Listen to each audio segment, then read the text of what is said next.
De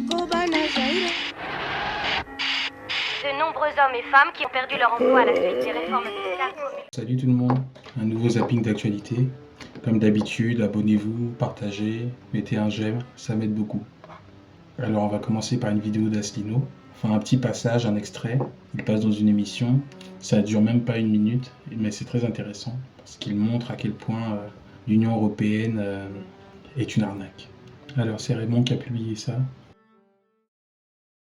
Les États-Unis, non? Ah, vous croyez, parce que vous croyez que l'Union Européenne pèse contre les États-Unis? L'Union Européenne est placée par l'article 42, je suis désolé, du traité de l'Union Européenne. Oui, mais c'est vrai, mais... Bah oui.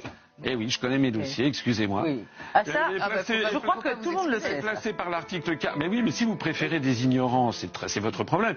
Mais vous savez, les Français préfèrent les gens qui savent de quoi ils parlent. Nous sommes placés par l'article 42 du traité de l'Union Européenne sous la tutelle de l'OTAN. Or, l'OTAN est dirigée depuis Washington. La meilleure preuve, c'est que pour sortir de l'OTAN, je me suis renseigné, c'est l'article 13 du traité de l'Atlantique Nord, il faut écrire au gouvernement des États-Unis d'Amérique à la Maison-Blanche. Donc ne venez pas me dire que l'Union Européenne sert de contrepoids aux États-Unis d'Amérique. C'est le contraire qui est vrai. La France est devenue désormais l'un des satellites de Washington. C'est d'ailleurs perçu comme tel par les Français et par le monde entier, vous savez. Vous vous rendez compte? Il faut écrire au président des États-Unis pour avoir l'autorisation de sortir. Tout est dit, tout est dit. Passons ensuite à cette publication de 1984. Ça se passe en Savoie, ça se passe actuellement. En fait, c'est des agriculteurs qui essaient de sauver leur bétail, en fait, qui va être euthanasié par l'État à cause d'une seule bête qui a été contaminée, en fait. Au lieu d'attendre, au lieu de les laisser en quarantaine, eux, ils veulent tous les euthanasier, comme ça.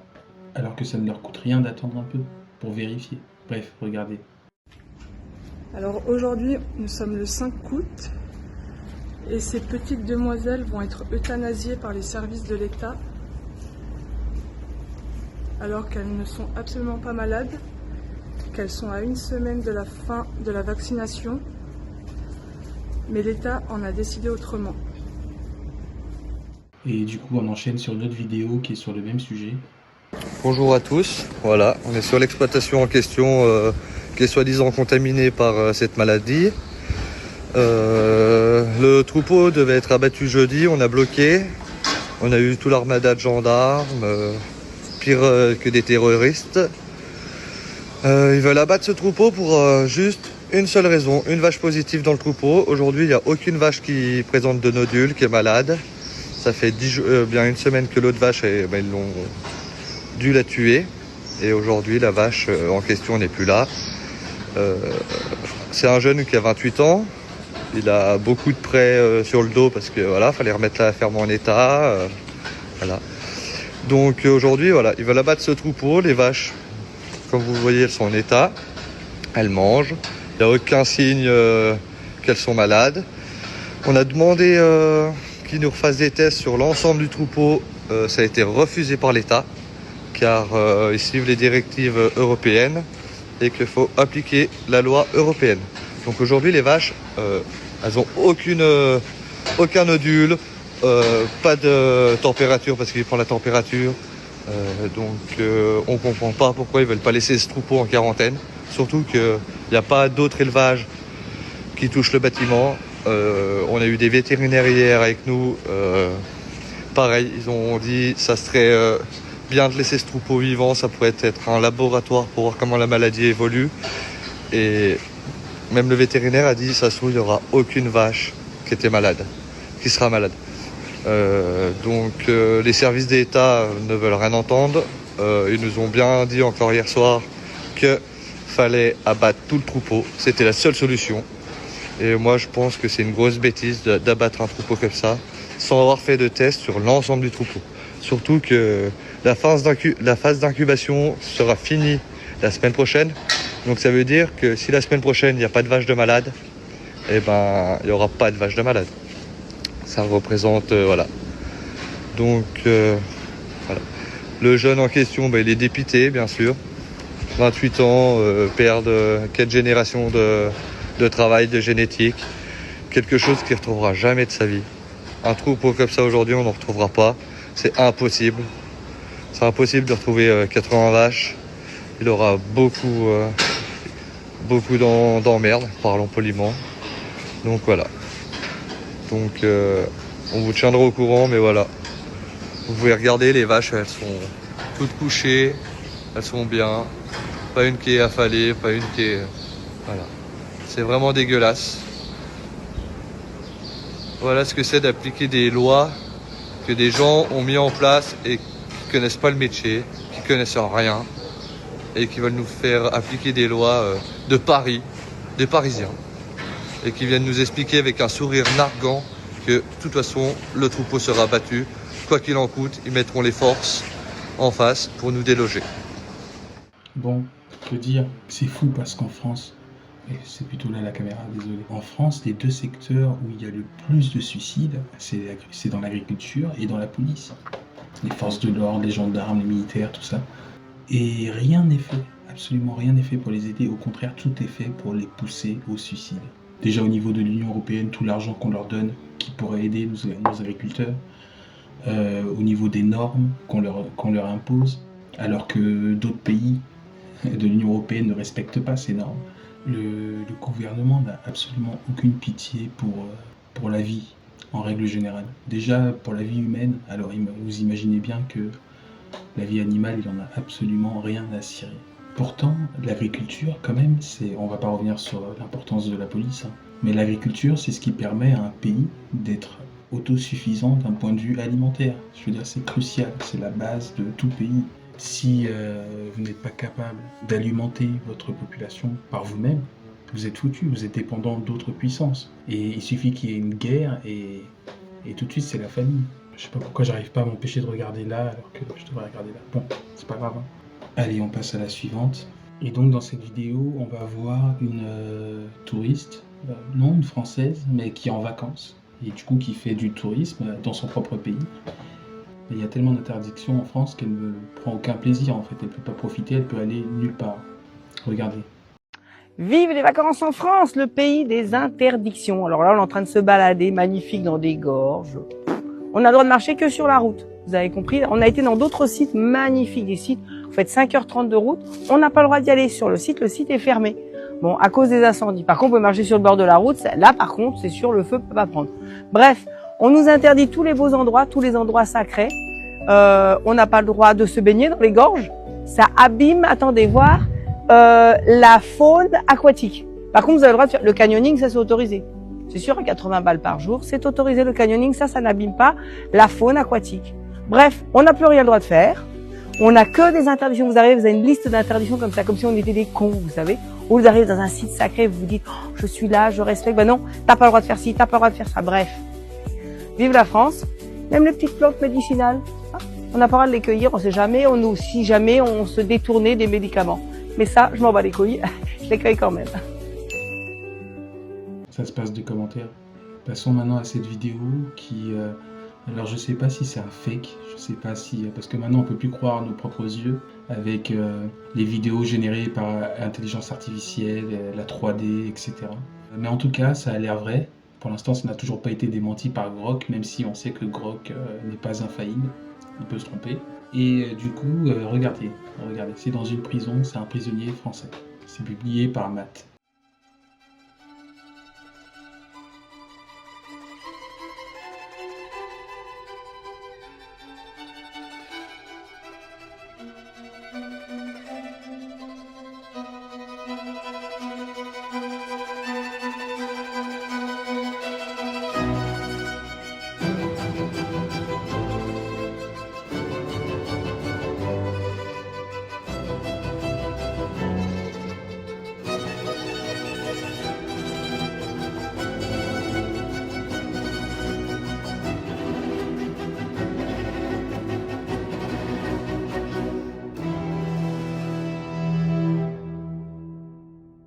C'est pas incroyable.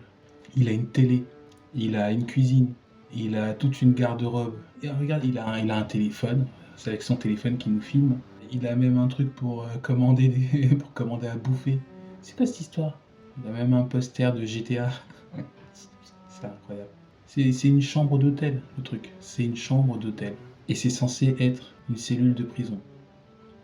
Alors, je sais pas quel crime il a fait, quel délit, mais quand même, faut pas exagérer. C'est censé être une punition. Et pour tout ça, il paie pas de loyer. Hein. Bon, vous allez me dire, vivre en prison, Bien sûr, c'est jamais facile. On te dit quand tu dois te lever, quand tu dois pisser, quand tu dois manger, etc. Mais regardez, je connais plein de gens qui rêveraient d'avoir ça, franchement. Surtout en Afrique, hein, où j'ai vécu. Qui tueraient pour avoir ça. Et tout ça sans payer, hein, c'est toujours sans payer. Parce que montrer ça à un SDF, il va devenir fou. Pourquoi c'est à nous de payer pour ça? Parce que c'est ça, hein, c'est à ça que servent nos impôts, notamment. Quitte à choisir, vous préfériez pas donner votre argent à un SDF dans la rue, qui est en train de crever de faim, crever de froid, plutôt que voir votre argent servir à ça. Bref. Et donc du coup, on passe à la publication suivante qui, je pense, justement, est complémentaire avec celle-ci. Parce qu'on voit justement le sort qui est réservé aux policiers. Ceux qui arrêtent les bandits. Donc, normalement, qui devraient être mieux lotis. Et eux, regardez, des policiers de la CRS 8, de retour de mission à Tourcoing, ont dû dormir dehors sur le sol, car le cantonnement prévu était dans un état déplorable et indigne. Alors, Johan Cavallero, le délégué national CRS Alliance témoigne, l'État a plus d'attention pour les garder à vue que pour les fonctionnaires de police. Fermez les guillemets. Je veux dire, une image vaut 1000 mots, quoi. Les policiers dorment par terre, pendant que les prisonniers, eux, dorment limite dans un hôtel, quoi.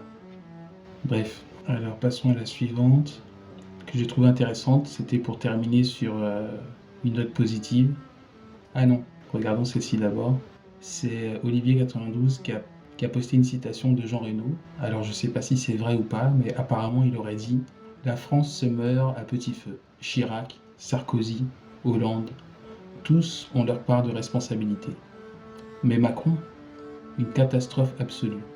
Incompétence, arrogance, mépris. Le pire président de la Ve République. » Bon, il a raison, bien sûr qu'il a raison. C'est quelque chose qu'on peut dire en France. Malheureusement, il y a d'autres choses qu'on ne peut pas dire, vous voyez. Or, le problème, c'est la fameuse phrase, là. Regardez qui vous ne pouvez pas critiquer et vous saurez qui dirige. Ça, vous pouvez le dire. Je pense pas qu'il aura de problème. C'est comme le coup de gueule de Jean Bigard la dernière fois, il n'y a pas très longtemps. Là. Il n'aura aucun problème. Par contre, jouer un spectacle avec Diodo, ça, il ne pouvait pas. Parce qu'il savait qu'il franchirait la ligne. Et c'est pareil là, je pense. Même s'il n'a pas tort. Le problème, c'est toujours la même chose. Comme dit Soram, c'est pas vraiment ce qu'il dit, c'est plutôt ce qu'il ne dit pas. Et donc, terminons sur cette vidéo qui, comme je disais, est plutôt positive. Enfin, positive. Oui, parce que c'est important. On pense toujours que pour changer la société, etc., il faut la majorité du peuple. Alors qu'en réalité, l'histoire a prouvé à chaque fois qu'il suffisait d'une minorité déterminée. Donc regardez cette vidéo, apparemment ce sont d'anciens résistants qui donnent leur point de vue sur la situation actuelle. On n'a pas le choix, qu'est-ce que vous voulez qu'on y fasse, c'est comme ça. Et puis qui continue de vivre un petit peu en baissant la tête. Et quel sentiment vous avez par rapport à ça? Ça a toujours existé. Ne pensez pas que la France était résistante. La résistance était une petite fraction de la France. La France était vichiste dans sa grande majorité. Donc si aujourd'hui il y a beaucoup de gens qui baissent les bras, faut pas s'en étonner. Il suffit qu'il y ait une minorité active, solide, des jeunes qui en veulent, qui considèrent que l'engagement ça signifie quelque chose et qu'ils ont une responsabilité. Eh bien, ils n'ont pas besoin d'être majoritaires. Il suffit qu'ils soient le levain qui fait monter la pâte. Et à ce moment-là, nous aurons une France résistante. Bon, à la prochaine vidéo. De nombreux hommes et femmes qui ont perdu leur emploi à la suite des réformes fiscales.